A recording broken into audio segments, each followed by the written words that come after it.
Back here on MLB Now, Camden Yards. It's opening day in Baltimore. O's and Red Sox, first of three. It's an extremely competitive AL East. The Orioles, division champs 2 years ago, won 91 games last year. Back-to-back seasons in the playoffs, looking to go next level this year. Front Office Insights presented by Sage. We welcome in Orioles VP and General Manager Mike Elias. Mike, it's Brian Kenny. Thanks for joining us on opening day. Thank you, Brian. You look ready for opening day. This is the day for the suit, right? You look sharp. Yeah, I get to bust it out a couple times a year, the draft, opening day, hopefully some playoff appearances. So fortunate to be wearing it. Excellent. Great to have you on here, Mike. Mike, I want to start wide. Give me your read on the AL East, your division. Give me your overall take going in. I think it's going to be a slog. I think we've got 5 teams that could very easily end up with winning records, and we're all going for it. We've all got good rosters. We've all got good management, and a lot of teams in the division that got better over the offseason. So I think it could be a 3 playoff team division this year from the AL East, and I think we could see all 5 teams with winning records. So it's going to be a real grind all year, and that's kind of life in the American League East. Over the weekend, good news, bad news. You guys look great at the plate, but then Colton Cowser fractured his thumb, did it diving into first base yesterday. He was your leadoff man. What's the prognosis there?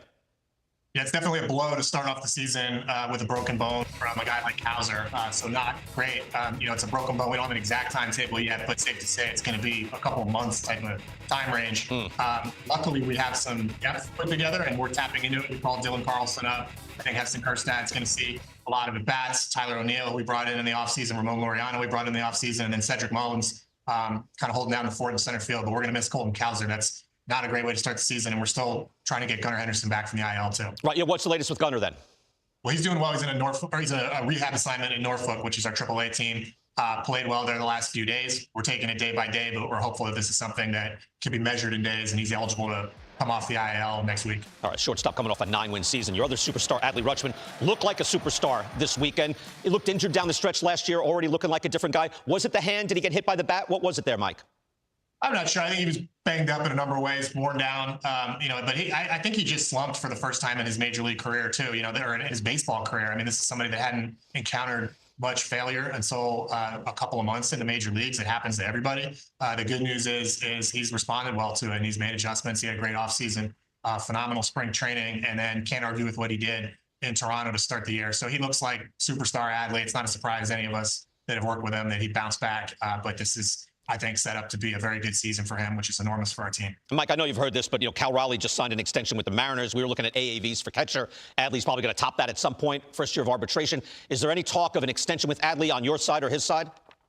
Well, I don't talk about this stuff on TV or the one to put it out there, but we've got so many players here that we absolutely love. We've got this great new ownership group that's only about, 12 months in now as we're here for the Oval Opener, and they're plugged in with our front office. We're getting to work on all manner of ways to invest in the organization. That includes the payroll. That includes looking at ways to keep your star players. So we're working on that, but try to keep it quiet. Okay, in a broad overview sense. Starting rotation. You made the move for 1 year of Corbin Burns last year. Had a very good year. Now he's gone. What's your takeaway trading position players? You have so many good position players that you've drafted and trading them away for controllable years for the elite arm. Where are you on that? Well, it's something that I think we've shown that we like to do and we're willing to do. And we've made a few trades. I mean, the Corbin Burns trade was the most notable, and it was, for a guy with a year left on his contract. We traded for Zach Eflin at the trade deadline last year and traded a lot for him, but he's been exactly what the doctor ordered. So, it's something that we're continuously looking at. We're monitoring who might be traded this year, whether it's earlier in the season or toward the deadline. And, hopefully we have the ability to get involved in those trades because, finding starting pitching, impact starting pitching, bringing it into your organization, keeping it healthy. It's just so hard nowadays, and you've got to do it constantly. And, trades are definitely on the menu. You signed Charlie Morton, age 41, Tomo Sugano, age 35 from Japan. Great success in Japan. Of course, he left to start early yesterday. Is that enough, or do you have to augment? We have a lot of depth behind those guys in the organization. We've got a lot of great pitchers coming back from injury. We're hopeful to get them back from injury over the next several months, so that'll help. But like I was saying, I think we constantly have to be looking at bringing in pitching from the outside that comes in all shapes and sizes. We signed Kyle Gibson right before the end of free agency, so we're just going to keep pulling it in wherever we can find a deal that we like and somebody that we like and bring it into the organization, because we know nowadays how precarious the health situation is and how hard it is to cover all these innings at the major league level, especially for a team that doesn't have a $300 million payroll. So we're creative, we're out there, we're looking, and I don't think this is something that ever stops. I think it's in season, off season, and that'll continue to be the case. Felix Bautista returned over the weekend, scoreless outing, struck out 3. Last time we saw him, he had a 1.48, 16 Ks per 9. How close is he to being back to where he was at the super elite level? I think he's back to helping us, and you saw him close out a game the other day. So happy for him that he's made it through his rehab. Feels great. You know, it's a long outage. We lost him in late August, early September 2023. And, you know, he made his return to the major leagues just a couple of days ago on Saturday. Right now, he's kind of sitting in that 97, 98 mile an hour range. I think that'll probably build as his arm strength and his legs kind of get back underneath him. And once it does, look out, because he's looked like himself. He's throwing strikes. He's competed. He looks like the same guy. And I know the whole team is so happy for him and happy for us that he's back. Mike, you're one of the most forward-thinking, analytical GMs out there. Give me your take on torpedo bats and what you saw with the Yankees over the weekend. Yeah, it kind of exploded into the public space with the Yankee series over the weekend. It's something that our front office and our analytics department and our players have been working on and talking about for over a year now. Sig Mejdal, who leads our analytics department, has been researching. You know, it's interesting. I think equipment changes happen in sports over time. You know, seems like something that this might be new to baseball, and to the degree that it helps guys and is within the rules, I think you're going to see teams doing it. Some of your guys have personalized bats. I mean, everybody has a personalized bat, but some of them have a bat. Maybe it's not a torpedo bat, but like, what is Adley Rutschman using? What are some of your guys using that's a little different from the norm? Yeah, my understanding is he's had this at his disposal. Whether he's broken it out every single at-bat this season, I don't know. But I think we'll have more players using it, and I think you're going to see more players across the league using it if they feel comfortable. Okay, one last thing quickly. Your left field wall is back in a little bit. How has that changed the dynamic of how you play? Well, we're going to find out. I mean, it's definitely going to bring back some home runs. And, you know, this is something when we first changed the wall in 2022, before the 2022 season, we were trying to rectify a situation where we were the #2 most homer-prone park in baseball after Coors Field. That's not a good way to live. You got to build a pitching staff and have guys get through games and manage pitch counts. So it was very tough. We moved the wall back very drastically, probably a little further than we had needed to. And because of the setup around Camden Yards and the outfield and the warehouse and the bar deck in center field, left field was really the area available to us to make some extra space. So we pushed it out. As it turned out, it was just too much in one part of the field. It was too concentrated in one section in left field, and it was kind of driving some of our young hitters crazy and warping their approaches. So we decided to pull it back. It's about halfway, and hopefully it's a happier medium. All right. I'm sure you've done the studies on that. Mike Elias, opening day at Camden Yards, Orioles and Red Sox. You can see it right here live on MLB Network. Mike, thanks for joining us today, and best of luck this season. Thanks, Brian. But first, this program has a strong inclination to analytics in baseball, or more broadly, logic in baseball. Best practices, gaining a competitive advantage, and think about why we do what we do, and then wondering, is there a better way of doing this? Lo and behold, just as we start to think every competitive advantage has been utilized, something hits you square in the face. Something like a torpedo bat. Let's do a little digging in.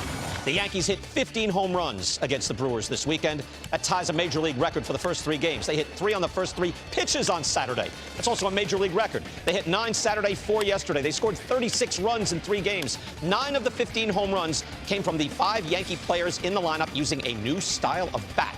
Now, it's not all the torpedo bats. Aaron Judge hit 4 of their homers, drove in 11 runs, and he's one of the Yankees that doesn't use the torpedo bat. But for the others, there's a difference. The bats were devised by a former Yankee analyst, Aaron Lienhart, who is now the field coordinator for the Marlins. And multiple teams and a handful of players started using them last year. At least 8 teams are using it this year. Players include Junior Caminero of the Rays, Nico Horner of the Cubs, Francisco Lindor, the Mets, of course, Ryan Jeffers of the Twins.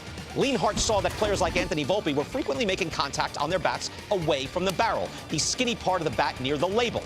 He worked with bat manufacturers to bring the mass of the bat to where the ball was predominantly being struck. Oh, by the way, Aaron Lienhart is in his late 40s and has a PhD in physics from MIT. He also has a knowledge of the history of the game. Here's what he told The Athletic over the weekend. People back in the day swung very heavy bats made out of hickory. And then someone had this genius idea to swing something lighter, something like ash. That was revolutionary back in the 20s, 30s, 40s, kind of in that transition. And then the industry kind of stayed the course for quite some time. Ultimately, here's the best part. Ultimately, it just takes people asking the right questions and being willing to be forward-thinking. Yes, that's what we're talking about. The torpedo bats are within league specs and are completely legal. They've been cleared already. So while Lienhart is giving the history lesson, let's back up a little bit. In the dead ball days, this is Ty Cobb, bats were thick at the handle, and the barrel didn't get huge at the end. It was more like a thicker broom handle. It was hickory. It's very heavy wood.